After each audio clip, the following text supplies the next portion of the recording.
అందరికీ జై భీమ్. నేను Rajesh Mahasen. Welcome to Mahasen media. దాసర్ రాము అని ఒక ఆయన ఉన్నాడు. నా కోసం కొన్ని మాట్లాడకూడని మాటలు మాట్లాడాడు. జస్ట్ ఆయన వాయిస్ వినిపిస్తాను. చాలా మాటలు మాట్లాడాడు ఈయన. ఏ వ్యక్తి ఆ రోజు కూడా ఎవరికి తెలియదు. అతను మాహేతి ఈస్ట్ గోదావరి జిల్లాలో కొన్ని చోట్ల తప్ప అతని మీద కూడా చాలా ఎలిగేషన్స్ ఉన్నాయి. వాళ్ళ మీద అనేక రకాల తప్పుడు అభిప్రాయాల మీద వాళ్ళ మీద మిగతా ప్రాంతాల్లో తెలియదు. కేవలం పవన్ కళ్యాణ్ గారికి అనుకూలంగా మాట్లాడినప్పుడు కాపులు ఎస్సీలు కలిసి పనిచేయాలని చెప్పి అన్నప్పుడే అతనికి రాష్ట్ర వ్యాప్తంగా గుర్తింపు వచ్చింది. అందరు కలిసి ఆదరించారు, అతనికి అండగా నిలబడ్డారు.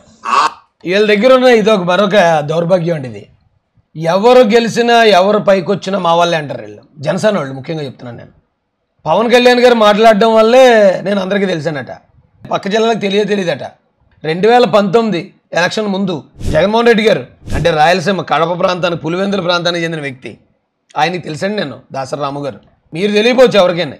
కానీ ఆయన 2019లోనే పిలిచి ముఖ్యమంత్రి స్థాయి క్యాండిడేట్ వాళ్ళ సొంత ఇంటికి పిలిచి అప్పుడు కండు వేశారు. ఇప్పుడు వీళ్ళ వల్ల నేను ఎదిగేశానట, వీళ్ళ వల్ల నేను ఇక్కడ దాకా వచ్చానట. ఈ పద్ధతులు మార్చుకోండి.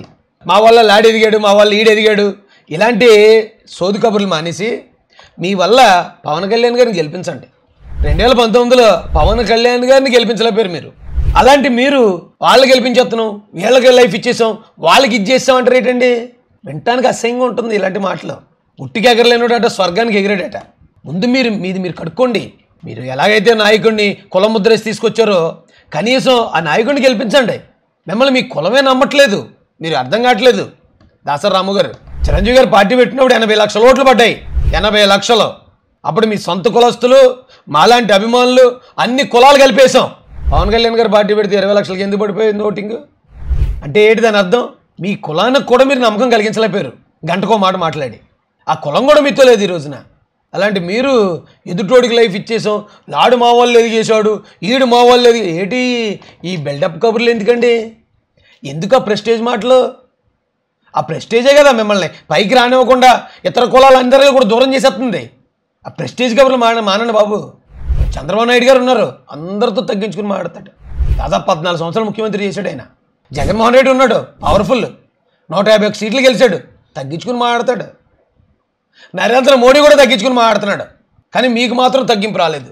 ఏంటో మరి బిల్డప్ కబుర్లు. బిల్డప్ చూస్తే ఓట్లు పడవండి.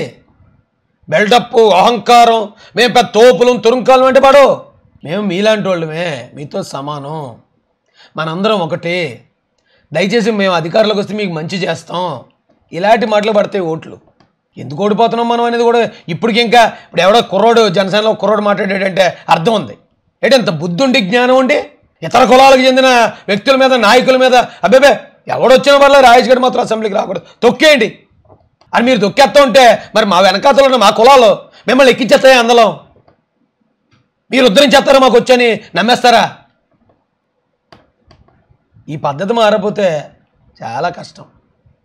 ఇప్పుడు ఏమన్నా వాళ్ళు నెగ్గినా 200% తెలుగుదేశం పార్టీ సపోర్ట్తో నెగ్గినట్టే. అది మన బలం కాదు. ఇక తెలుగుదేశం పార్టీ సపోర్ట్ ఉన్నా కూడా ఓడిపోయామంటే మన రాజకీయాలకు పనికిరాం. దుకాణం కట్టించుకోవడమే. వద్దు పెద్ద పెద్ద బిల్డప్ కవర్లు వద్దు. నేనేమి తెలుగుదేశం పార్టీ తరఫున మాట్లాడతలేదు. నేను ఇక్కడ ఉన్న SC/ST/BC మైనార్టీల తరఫున మాట్లాడుతున్నాను.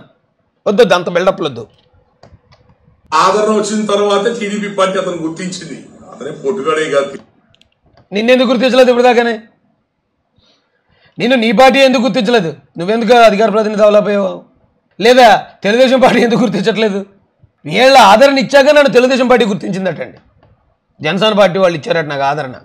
2018లో జగన్మోహన్ రెడ్డి గారు కూడా మీ ఆదరణ వల్ల వెళ్ళాను అక్కడ దాకా. ఎందుకండి ఇలాంటి మాటలు? ఎవడన్నా ఎదుటి కులం నుంచి, చిన్న కులమో పెద్ద కులం నుంచి ఎదుగుతున్నాడు అనుకోండి, అప్రిషియేట్ చేయండి. నాయకుడికి ఎస్టాబ్లిష్ అయ్యాడు అనుకోండి, అరే ఎక్కువ మంది జనం అభిమానిస్తున్నారని ఆ గొప్పతనాన్ని ఒప్పుకోండి. అది హుందాతనం. అది వదిలేసి ఎవడెదిగినా మా వాళ్ళు ఎదిగాడు అంటే ఎలా ఉంటుందంటే ఎదుటోడికి మరి మీరు ఎందుకు ఎదగలేకపోతున్నారా అబ్బాయి అన్నట్టు ఉంటుంది. ఆ డౌట్ వస్తుంది. ఎవడ గెలిచినా మా వాళ్ళే గెలిచాడు అంటే మరి మీరు ఎందుకు గెలలేకపోతున్నారా బాబు అని అనాలనిపిస్తుంది. ఈ ప్రెస్టేజ్ కబుర్లు ఆపండి సార్. టీడీపీ గుర్తించింది. కాపులు మిగతా జనసేన సంబంధించిన కేడర్ సహకారం పెరిగిన తర్వాత అతన్ని టీడీపీ పార్టీ గుర్తించింది. జనసేనకు వద్దాం అనుకున్నారు. పవన్ కళ్యాణ్ గారికి మరి అతని మీద ఆల్రెడీ ఏదో నెగిటివ్ రిపోర్ట్ ఉన్నట్టుంది. పవన్ కళ్యాణ్ గారు మరి ఆయన ఎందుకో సుముఖంగా రాలా. నన్ను చంద్రబాబు నాయుడు గారు గుర్తించిందండి. నేను దళితుల తరపున పోరాడతానని.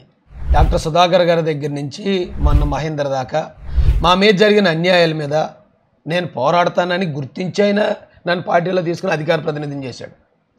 అంతే తప్ప నా వెనకాతల దాసరి రాము గారు ఉన్నారనో, పవన్ కళ్యాణ్ గారు ఉన్నారనో, లేకపోతే మరొక కులం ఉన్నారనో నన్ను తీసుకోలేదండి. కాపుల గురించి, కాపులు సపోర్ట్ చేస్తారని కాపు నాయకులు కొంతమంది అందులో పొలిట్ బ్యూరో సభ్యులు ఉన్నారు. బోండా ఉమ్మగారు లాంటి వాళ్ళు, చినరాజప్ప గారు లాంటి వాళ్ళు, అలాంటి వాళ్ళకి కాపుల గురించి వాళ్ళకి ఇచ్చారు వాల్యూ.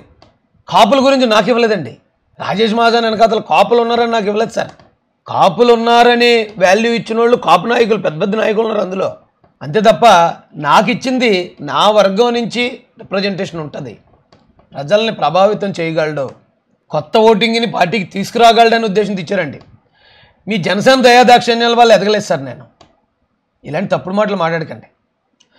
పవన్ కళ్యాణ్ గారు అప్పుడే రాంగ్ రిపోర్ట్ ఏదో ఉంది రాజేష్ గురించి, అందుకే తీసుకోలేదు అంటున్నారు. మరి ఈ మాటకి నేను మాట అంటాను, మీరేమనుకోకండి. పవన్ కళ్యాణ్ గారి గురించి 2019లోనే ప్రజలందరికీ రాంగ్ రిపోర్ట్ ఉంది కాబట్టి ఆయన ఓడించి ఇంట్లో కూర్చోబెట్టారు అని అనాల్సి వస్తుంది. ఆ రాంగ్ రిపోర్ట్ల గురించి మనం మాట్లాడుకుంటే, మనం ఏమి సాధించేశామని ఎదుటోడు గురించి ఎంత చులకనగా మాట్లాడుతున్నాం అని అడగాల్సి ఉంటుంది. మనం ఏమీ సాధించకుండానే ఎదుటి కులాల్లో ఉన్న నాయకులను కూడా తొక్కి పారేద్దాం, వాళ్ళ బతుకు మనం ఇచ్చిన భిక్ష, ఈ స్థాయి జమీందారు కబుర్లు చెప్తూ ఉంటే అది మీకు ఎందుకు ఓటు వేయాలి అని అడగాలనిపిస్తుంది. ఈ జమీందారు కబుర్లు ఆపేద్దామండి. పాతకాలం ఒకవేళ ఎప్పుడన్నా అలా జరిగి ఉండొచ్చు. మా ఏరియాలో కాపులు ఉన్నారండి, చాలా మంచోళ్ళు, అందరితోనూ అన్నదమ్ముల్లా కలిసిపోతారు. ఎవరి దగ్గర ప్రెస్టేజ్, ఇలాంటి ప్రెస్టేజ్లు చూపించరండి. రాయేష్ అంటే అన్న, తమ్ముడు, బావ, బామర్ది అని వాళ్ళు అంటారు, మేము అంటాం. కాపులు అంటే అదండి. లేదా ఇక కాపులు అంటే మీకు తెలియదేమో, ఈయనండి అన్ని కులాల గురించి పనిచేసే వ్యక్తి, అన్ని కులాల గురించి పోరాడే వ్యక్తి. చిన్న కులాల గురించి పోరాడుతూ జీవితాన్ని కూడా చంపేస్తారని తెలిసి కూడా, చంపేస్తారని చెప్పినా కూడా అక్కడే ఉండి నిరాహారదీక్ష చేసి ప్రాణాన్ని వదిలేశాడు. కానీ బడుగు బలహీన వర్గాల తరపున పోరాటాన్ని వదలలేదు ఈయన. కాపంటే బలహీనుడికి కాపు కాస్తాడు, అతను కాపు. అంతే తప్ప ఇలాగా ఈ టైప్ ఎగిరెగిరి పడిపోవటాలు, లాడంటే మా వల్లే, ఈడు మా వల్లే ఎదిగేశాడు, మేం మాత్రం ఎదగం, ఈ ప్రెస్టేజ్ కబుర్లు చెప్పేవాళ్ళు కాపులు కాదండి. ఆ కాపు జాతికి ఉన్న గౌరవాన్ని మంట కలిపే వ్యక్తులు మీరు. కులాన్ని అడ్డు పెట్టుకుని ఆ కులానికి చెడ్డ పేరు తీసుకొచ్చే వ్యక్తులు మీరు. ఏం ఉపయోగం వచ్చిందండి ఇప్పటిదాకా కాపులకు మీ వల్ల? ఏంటి ఉపయోగం? ఏం మేలు చేశారు మీరు ఇప్పటివరకు? చాలాసార్లు అయితే మన పవన్ కళ్యాణ్ గారా, నేను కాపు, నా కులం లేదు, మొత్తం లేదు, అలా కాపుల రిజర్వేషన్ ఏంటి? ఇప్పుడు నేను కాక మొన్న కూడా అన్నాడట ఆయన. రెండోది ఒకసారి చూపిస్తాను, ఇదిగో. కాపుల ముస్లింలకు రిజర్వేషన్ అక్కర్లేదు అన్నాడట ఓ ఇంగ్లీష్ టీవీ ఛానల్ ఇంటర్వ్యూలో. పవన్ కళ్యాణ్ సంచలన వ్యాఖ్యలు. ఆ రిజర్వేషన్లు ఇవ్వడం సాధ్యమే కాదంటాను వ్యాఖ్య. వాటికి అమలు కన్నా ఉపాధికి ఉపయోగపడే నైపుణ్యాల్లో యువతలకు శిక్షణే మేలు ఏదో చెప్పుకొచ్చాడట. ముస్లిం రిజర్వేషన్లకి బీజేపీ పెద్దల ప్రకటన నేను కట్టుబడి ఉన్నాను. ఏం చేశారయ్యా కాపులకి మీరు? మీ పార్టీ ఏం చేసింది? మీరు కాపుల గురించి మేము కాపులు, ఈ పార్టీ అంతా కాపులు, అందరూ ఈ పార్టీ ఓటు వేయండి అని ఎలా అడుగుతారు మీరు? మిమ్మల్ని ఎలా నమ్ముతారు కాపులు? కాపులు మిగతా జనసేన సంబంధించిన కేడర్ సహకారం పెరిగిన తర్వాత అతన్ని టీడీపీ పార్టీ గుర్తించి. ఎంత అజ్ఞానంతో మాడతారంటే అండి, జనసేన వాళ్ళు నాకు సపోర్ట్ చేస్తే, నన్ను చంద్రబాబు నాయుడు గారు గుర్తింతే ఆ జనసేన వాళ్ళు అందరూ టీడీపీ కొట్టేసేస్తారా? అందుకు గుర్తింతారా? ఏం మాటలండి ఇవి? ఎంత అసహ్యంగా మాడుతున్నారు. ఇంకా మనకు బుద్ధి రాకపోతే ఎలాగండి రాము గారు? 2019లో బొక్క బోర్రా పడిపోయాం మనం. అయినా ఇప్పటికి ఇంకా మన పద్ధతి మారలేదు. ఇప్పటికి ఇంకా అదే ప్రెస్టేజ్ కబుర్లు.